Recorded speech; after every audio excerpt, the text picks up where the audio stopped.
വറഹ്മത്തുള്ളാഹി വബറകാതുഹു. ഏറ്റവും ആദരവ് നിറഞ്ഞ ഹാജി അവറുകൾ, ഷംസുദ്ദീൻ ഉസ്താദ്,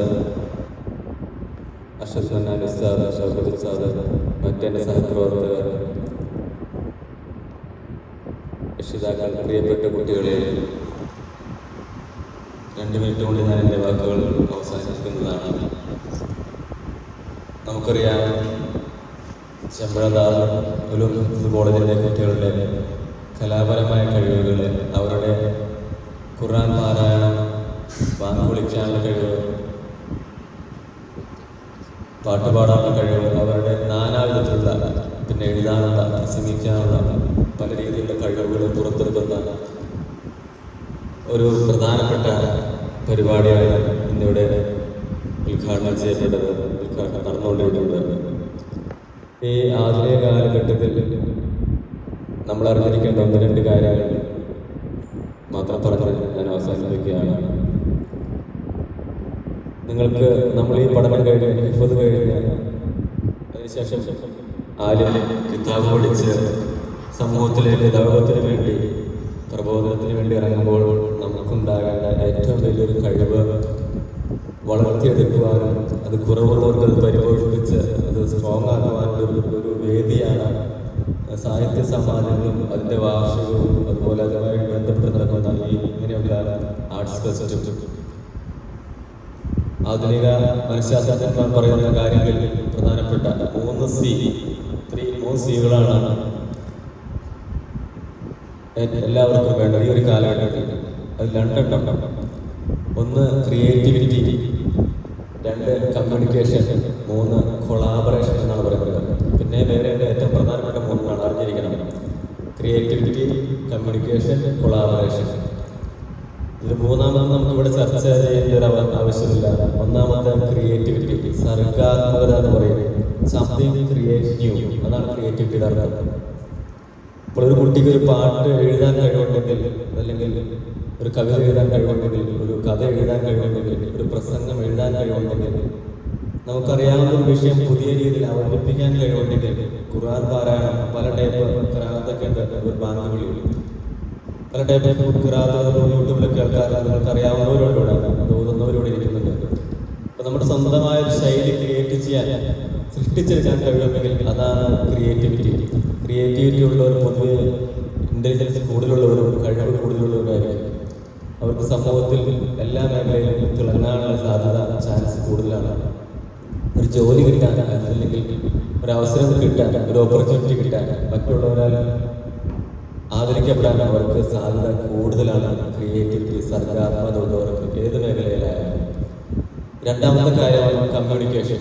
അപ്പോൾ ഈ ക്രിയേറ്റിവിറ്റി കൂടുവാനും 2ാമത് പറയുന്നത് ഈ കമ്മ്യൂണിക്കേഷൻ, മറ്റുള്ളവർക്ക് കാര്യങ്ങൾ പറഞ്ഞ് മനസ്സിലാക്കി കൊടുക്കുവാനും അവരെ നേർവഴിയിലേക്ക് നയിക്കാൻ, അവരെ സത്യത്തിൻ്റെ പാതയിലേക്ക്, ധർമ്മത്തിൻ്റെ പാതയിലേക്ക് നയിക്കുക എന്നുള്ളതാണ് നമ്മുടെ ലക്ഷ്യം. ഇൻഷാ അല്ലാഹ്. അപ്പോൾ അതിനുവേണ്ടിയാണ് നമ്മളെല്ലാവരും ഈ ഇരിക്കുന്ന കുട്ടികളും ഉസ്താദുമാരും എല്ലാം പ്രവർത്തിക്കുന്നതും പ്രാർത്ഥിക്കുന്നതും ഇതിനുവേണ്ടി ഇങ്ങനെ കഷ്ടപ്പെടുന്നത്. ഖുർആൻ പഠിച്ച് ഹിഫ്ള് കഴിഞ്ഞ് പിന്നീട് കിതാബ് പഠിച്ച് ബിരുദങ്ങളെടുത്ത്, അതിപ്പോൾ ആത്മീയ മേഖലയിലായാലും ഭൗതിക മേഖലയിലായാലും ബിരുദങ്ങളെടുത്ത് നാളെ സമൂഹത്തിലേക്ക് പ്രബോധനം നടത്താനാകുമ്പോൾ നമുക്ക് സംസാരിക്കുവാനുള്ള കഴിവ് വേണം. നമുക്കറിയാവുന്ന കാര്യങ്ങൾ മറ്റുള്ളവരെ പറഞ്ഞ് മനസ്സിലാക്കുവാനുള്ള കഴിവ് വേണം. അത് ദൗത്യത്തിനാവട്ടെ, ഒരു ജോലിക്കാവട്ടെ, നല്ലൊരു സുഹൃബന്ധത്തിനാവട്ടെ, മാതാപിതാക്കൾ മക്കളും തമ്മിലുള്ള ബന്ധങ്ങൾക്കാവട്ടെ, സുഹൃത്തുക്കൾ തമ്മിലുള്ള ബന്ധങ്ങൾക്കാവട്ടെ, ഏത് ബന്ധങ്ങൾക്കും ഏറ്റവും അടിസ്ഥാന ഘടകം കമ്മ്യൂണിക്കേഷനാണ്. നിങ്ങൾ ചിന്തിച്ചു നോക്കുക, ഏതൊരു പ്രശ്നത്തിൻ്റെ 90% പ്രശ്നങ്ങളെയും തുടക്കം കമ്മ്യൂണിക്കേഷനിലാണ്. മിസ്കമ്മ്യൂണിക്കേഷൻ, അതായത് നല്ല സംസാര രീതിയില്ലാതിരിക്കുക, സംസാരങ്ങളിൽ വാക്കുകൾ വരുന്ന മാറ്റങ്ങൾ, കാര്യങ്ങൾ പറഞ്ഞ് മനസ്സിലാക്കാതിരിക്കുക, അനാവശ്യമായ കാര്യങ്ങൾ പറയുക, കാര്യങ്ങൾ കടുപ്പത്തിൽ പറയുക. നമ്മൾ ഡിപ്ലോമാറ്റിക് ആവുമെന്ന് പറയാറുണ്ട്. അതായത് കാര്യങ്ങൾ ഹിക്മത്തെന്ന അറബി വാക്കായിരിക്കും. തന്ത്രപൂർവ്വം ആരെയും വെറുപ്പിക്കാതെ, ആരെയും ബുദ്ധിമുട്ടിക്കാതെ കാര്യങ്ങൾ സാധിച്ചെടുക്കുക. അപ്പോൾ നമുക്കറിയാവുന്ന ഒരുപാട് കാര്യങ്ങൾ അറിയായിരിക്കും, പക്ഷെ പറഞ്ഞു കൊടുക്കുന്നതിലാണ് കാര്യം. അത് പറഞ്ഞു കൊടുക്കുന്ന രീതിയും അതുപോലെ അത് കേൾക്കുന്ന ആളുടെ സെൻസും വ്യത്യാസപ്പെട്ടാൽ ഒരു കാര്യം ദേഷ്യപ്പെട്ട് പറയുന്നതും സമാധാനത്തിൽ പറയുന്നതും 2ആണ്. ഒരേ കാര്യം ദേഷ്യത്തോടെയും പറയാം, സമാധാനത്തോടെയും പറയാം, അവനെ മനസ്സിലാക്കാൻ പറയാം. ഒരാളൊരു കാര്യം പറഞ്ഞാൽ അംഗീകരിക്കാം, എന്നിട്ട് അതിനനുസരിച്ച് റിപ്ലൈ കൊടുക്കാം. പെട്ടെന്ന് ചൂടായ റിപ്ലൈ കൊടുക്കാം, ചൂടായ റിപ്ലൈ കൊടുക്കുക, അതിൻ്റെ എഫക്റ്റ് വിപരീതമായിരിക്കും. അപ്പോൾ ആ കമ്മ്യൂണിക്കേഷൻ സ്കില്ല് വർദ്ധിപ്പിക്കാനുള്ള, പ്രസംഗിക്കാനുള്ള കഴിവ്, പാട്ട് പാടാനുള്ള കഴിവ്, ഖുർആൻ ഓതാനുള്ള കഴിവ്, കാര്യങ്ങൾ അവതരിപ്പിക്കാനുള്ള കഴിവ്, പ്രസന്റേഷൻ സ്കില്ലിൻ്റെ ലോകത്തേക്കാണ് നിങ്ങൾ ഇറങ്ങാൻ പോകുന്നത്. നമുക്ക് കഴിവ്, നമ്മുടെ മാർക്കുകളോ നമ്മുടെ ഒരുപാട് അറിവുകളല്ല, നമുക്കുള്ള അറിവുകൾ എങ്ങനെ പ്രസന്റ് ചെയ്യാം, എങ്ങനെ പ്രയോഗവൽക്കരിക്കാം, പ്രാക്ടിക്കലായിട്ട് എങ്ങനെ ചെയ്യാം എന്നുള്ളതാണ് ഏറ്റവും വലിയ ഇമ്പോർട്ടൻസ് കൊടുക്കേണ്ടത്. അപ്പോൾ അങ്ങനെയുള്ള കഴിവുകൾ, ക്രിയേറ്റിവിറ്റിയും കമ്മ്യൂണിക്കേഷനും വളർത്തിയെടുക്കേണ്ട, പരിപോഷിപ്പിക്കുന്ന ഒരു പ്രധാനപ്പെട്ട ഒരു പരിപാടിയാണ്. നിങ്ങൾ നിസ്സാരവൽക്കരിക്കേണ്ട കാര്യമില്ല. നമ്മൾ 30 കുട്ടികളുള്ളൂ, അതിൽ 5-6 ഉസ്താദന്മാരുള്ളൂ എന്ന് വിചാരിച്ച് നിസ്സാരവൽക്കരിക്കേണ്ട. നമ്മൾ ഓരോരുത്തരാണ് ഭാവിയിലേക്ക് പുറത്തേക്ക് ഇറങ്ങാൻ പോകുന്നത്. അപ്പോൾ നിങ്ങളൊരു വ്യക്തിയായിട്ടല്ല, ഒരു വലിയൊരു പ്രസ്ഥാനമായിട്ട് പുറത്തേക്ക് ഇറങ്ങുന്നവരാണ് ഓരോരുത്തരും. അപ്പോൾ അതിനെ ആ 2 കഴിവുകൾ, ക്രിയേറ്റിവിറ്റിയും കമ്മ്യൂണിക്കേഷനും, കൊളാബറേഷൻ പിന്നീട് പറയേണ്ട ഒരു ടോപ്പിക്കാണ്. ആ 2 കഴിവുകളെ വളർത്തിക്കൊണ്ടുവരുന്ന ഈ ഒരു പരിപാടിക്ക് അതിൻ്റെ ഉദ്ദേശ ലക്ഷ്യങ്ങൾ ഏറ്റവും നല്ല രീതിയിൽ അത് നടപ്പാക്കി തരട്ടെ എന്ന് ഞാൻ ആത്മാർത്ഥമായിട്ട് ദുആ ചെയ്യുന്നു, പ്രാർത്ഥിക്കുന്നു. ഈ പരിപാടികൾ ഇനിയും അടുത്ത വർഷവും സമാജങ്ങളും അതുപോലെ ഇനിയുള്ള കുട്ടികൾക്കും, ഇനി വരുന്ന കുട്ടികൾക്കും ഒരു മാതൃകയാകുവാനും അതുവഴി നമുക്ക് ഇത് ഭാവിയിൽ ഉപകാരപ്പെടുന്ന ഒരു അമലായിട്ട് തീരട്ടെ എന്ന് ഞാൻ ആത്മാർത്ഥമായി പ്രാർത്ഥിക്കുന്നു.